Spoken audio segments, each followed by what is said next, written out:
ذمے اور دونوں سوال. ہاں آج نہیں پوچھوں گا.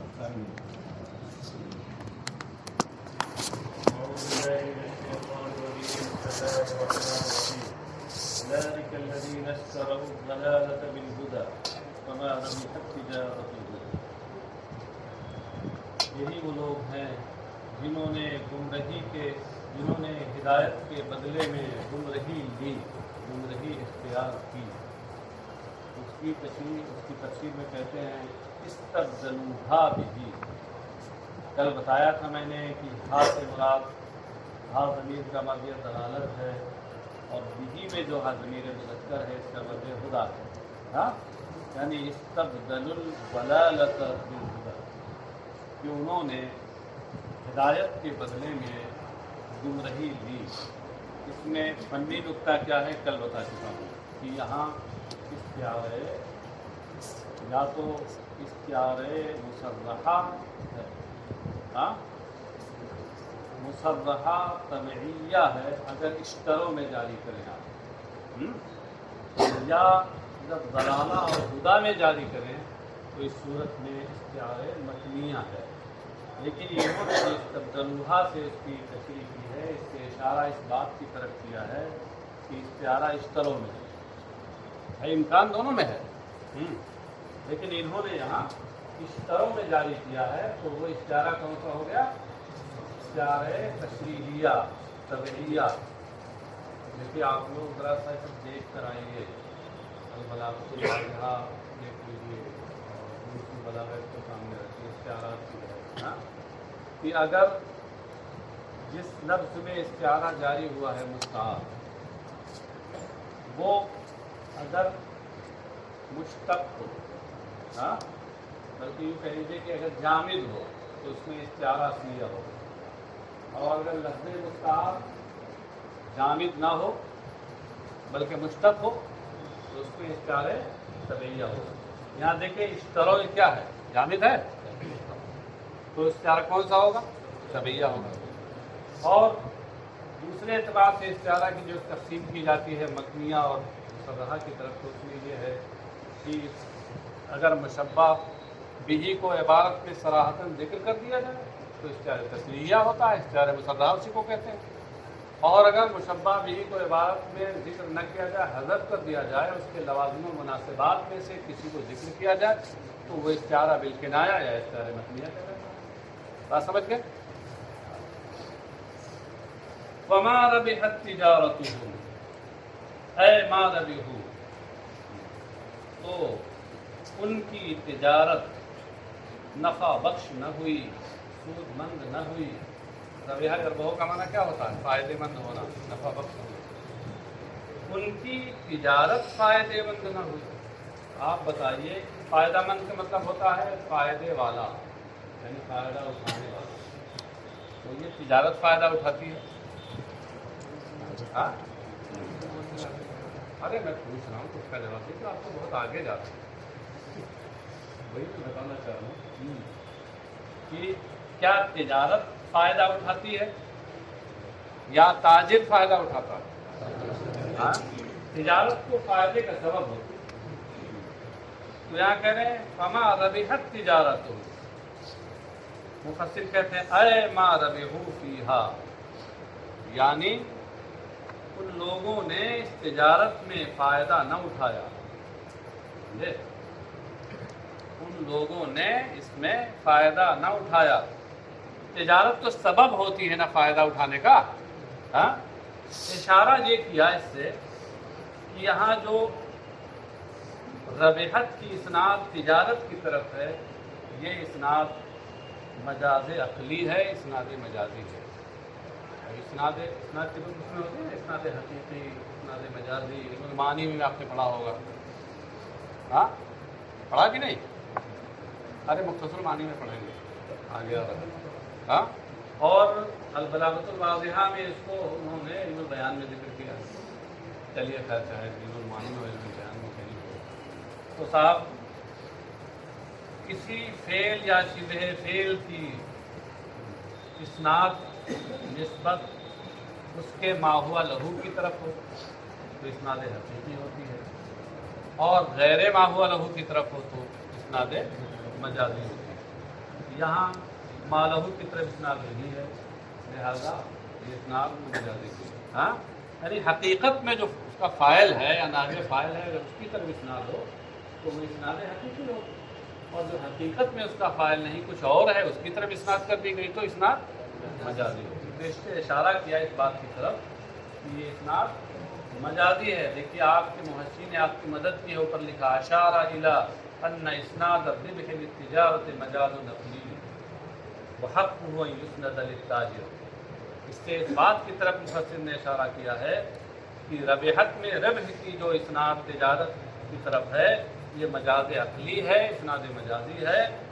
ہونا تو یہ چاہیے تھا کہ اس کی اسناد تاجر کی طرف کی جائے، کیونکہ حقیقت میں تاجر ہی فائدہ اٹھاتا ہے. یہاں تک بات سمجھ میں آ گئی؟ تو ان لوگوں نے اس تجارت میں فائدہ نہ اٹھایا، بل خسروا، بلکہ اس میں وہ گھاٹے اور خسارے کا شکار ہوئے.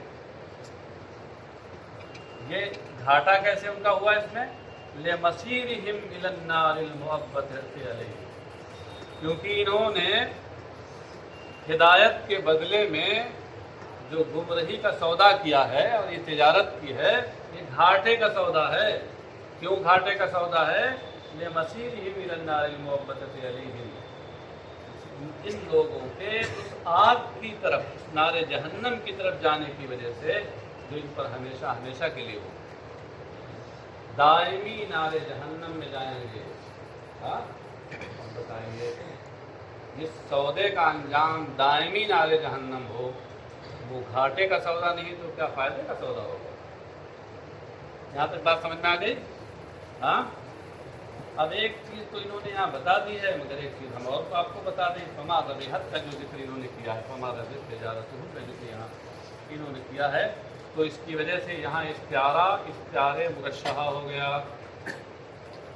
یا آپ نے البلاغۃ الواضحہ میں نہیں پڑھا تو پڑھ لیں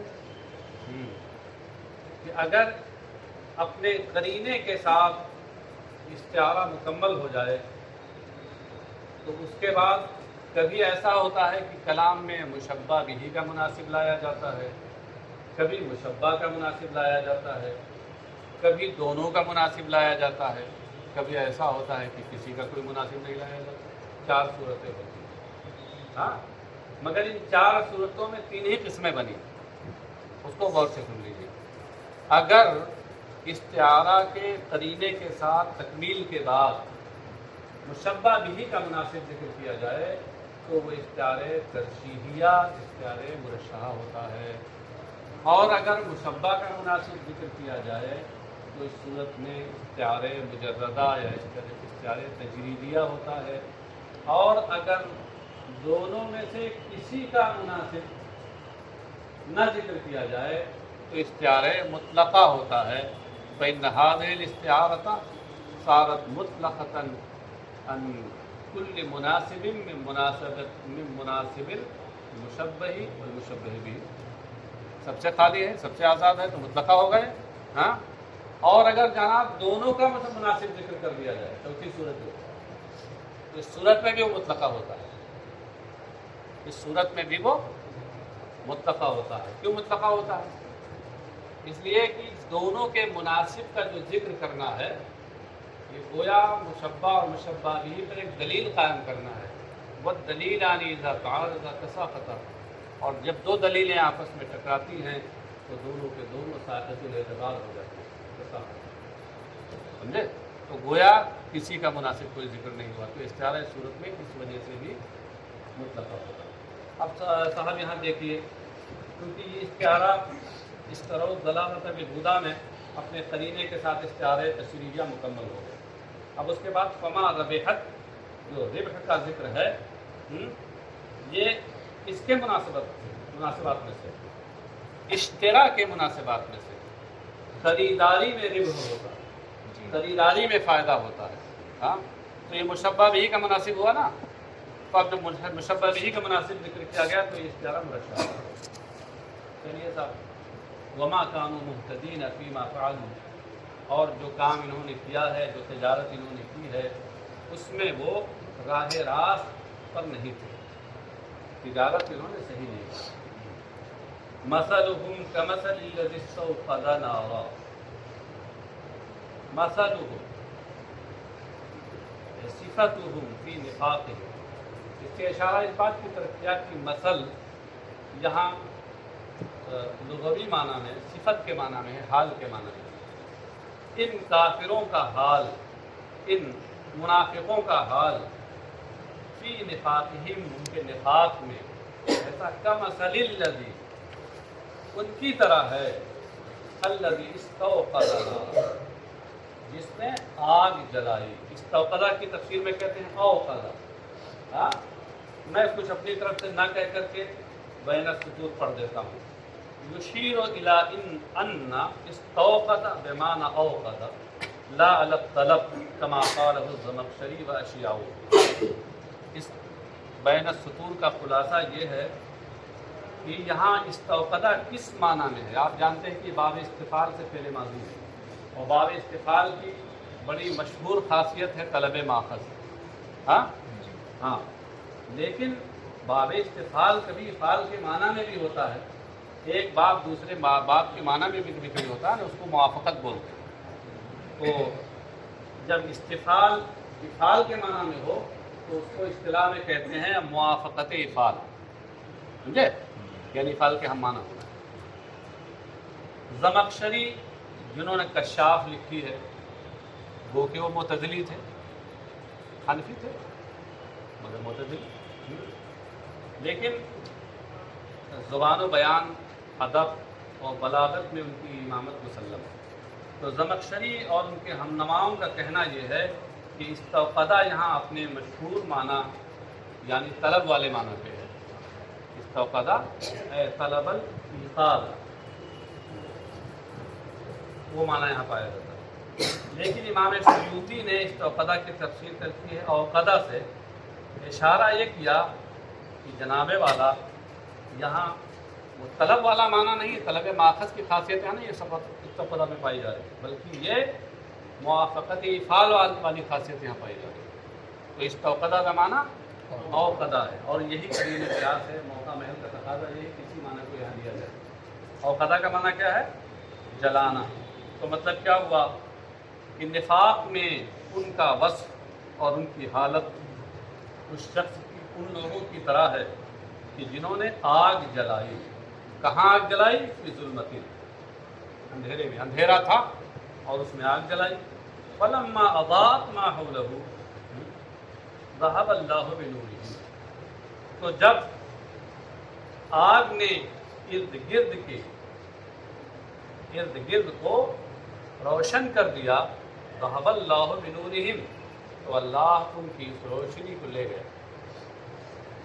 اب یہاں دیکھیے اضاءت کی تفسیر میں کہتے ہیں انارت، بس اس سے صرف معنی بتا دیں۔ اضاء بمعنی انارت، اضاءت بھی انارت۔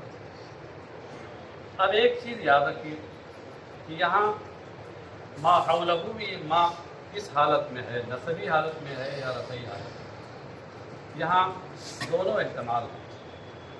یہ بھی ہو سکتا ہے کہ اضاءت میں ضمیر حیا کا مرجع نار ہو، اور ما حولہ ما موصولہ اپنے ماں باپ صلہ کے ساتھ مل کر مفعول بہ ہو، حالت نصبی میں۔ اور اس صورت میں ترجمہ وہی ہوگا جو میں نے کیا کہ جب آگ نے ارد گرد کی چیزوں کو روشن کر دیا۔ اور یہ بھی ہو سکتا ہے کہ ما حولہ یہ اضاءت کا فاعل ہو، ہاں، اور ترجمہ یہ ہوگا کہ جب اس جلانے والے کے ارد گرد کی چیزیں روشن ہو گئیں۔ اضاء اور انارہ یہ لازم بھی ہوتے ہیں، متعدی بھی ہوتے ہیں، اس سے دونوں معنی کا احتمال ہے۔ اب سوال یہ پیدا ہوا کہ پھر یہ آزاد مؤنث کیوں لایا جبکہ مات و مذکر ہے؟ ارے جناب مات و مذکر ہے، لیکن کیونکہ اس سے مواضع مراد ہے، مواضع جمع، ہاں، اور جمع واحد مؤنث کی تعبیر میں ہوتا ہے، اس لیے مانن وہ مؤنث ہے، لہذا آزاد میں آسانی سے لا سکتے ہیں۔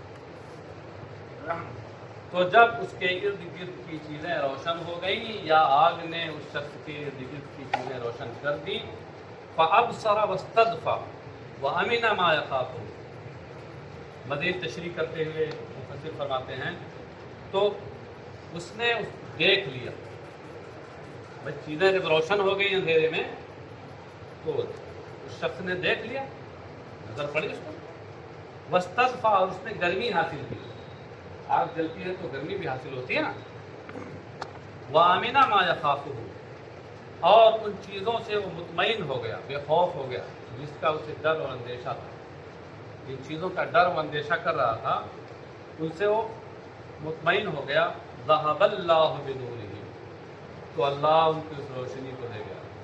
غور کیجیے، ایک دم ڈھکا ٹوپ اندھیرا ہو، کوئی چیز سوجھتی نہ ہو، بالکل سامنے اور بدل کی چیز نہ دکھائی دیتی ہو، اور ایسے میں کوئی شخص آگ جلائے، آگ روشن ہو اور اس کی وجہ سے ارد گرد کی چیزیں روشن ہو جائیں، گرمی بھی حاصل ہو، مان لیجیے ٹھنڈک کا زمانہ تھا، گرمی بھی حاصل ہو رہی ہو، اور اب چونکہ مجھے آگے بڑھنا ہے اور چلنا ہے، سفر کرنا ہے، تو اب خوفناک چیزوں سے وہ مطمئن بھی ہو گیا، لیکن اچانک کیا ہو کہ اللہ اس کی اس روشنی کو لے جائے، ختم کر دے، تو کیا حال ہوگا کہ اب اس کا نقصان ہی نقصان ہے، خسارہ ہی خسارہ ہے۔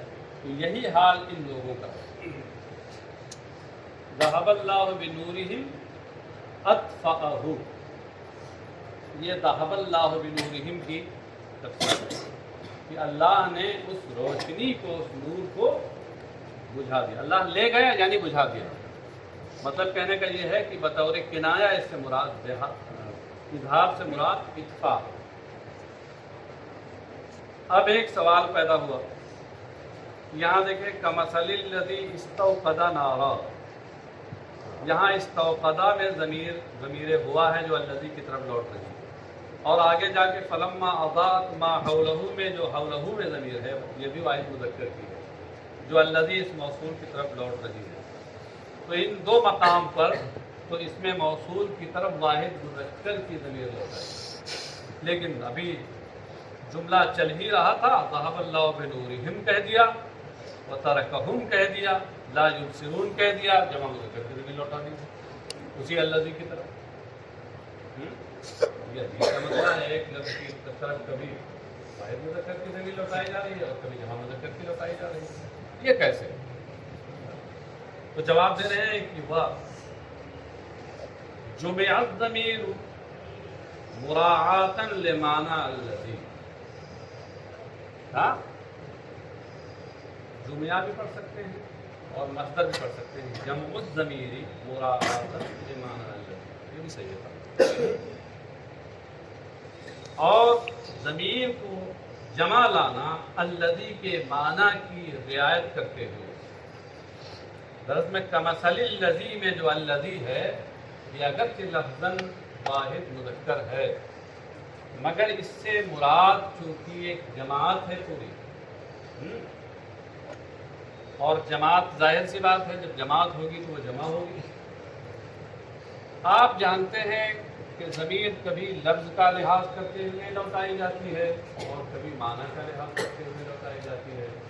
تو پہلے جو مذکر کی ضمیر لائی گئی شروع میں وہاں لفظ کا لحاظ کیا گیا، اور بعد میں جو مذکر واحد مذکر کی جو ضمیر تھی وہاں لفظ کا لحاظ کیا گیا، اور بعد میں جو جمع کی ضمیر لائی گئی وہاں معنی کا لحاظ کیا گیا۔ آپ سوچتے ہوں گے مانن کیسے آخر جمع ہو گیا؟ الذی، ہم تو نو کی کتابوں میں یہی پڑھتے آئے ہیں کہ الذی واحد مذکر کے لیے مانن جمع کیسے ہو؟ اس طور پر بعض لوگوں نے کہا کہ اس کی اصل ہے کمثل الجمع الذی استوقد نارا، کمثل الجمع الذی، الجمع کا معنی الجماعت، سمجھ گئے؟ اس لحاظ سے جمع جیسے واحد مذکر ہے اور مراد اس سے معنی اس سے جماعت کا لیا جاتا ہے جو جمع ہے، اور بعض لوگ اس کی توجیہ یہ کرتے ہیں کہ الذی اصل میں الذین تھا، الذین تھا، قرآن کریم میں آیا وَخُذْتُمْ كَالَّذِي خَاضُوا،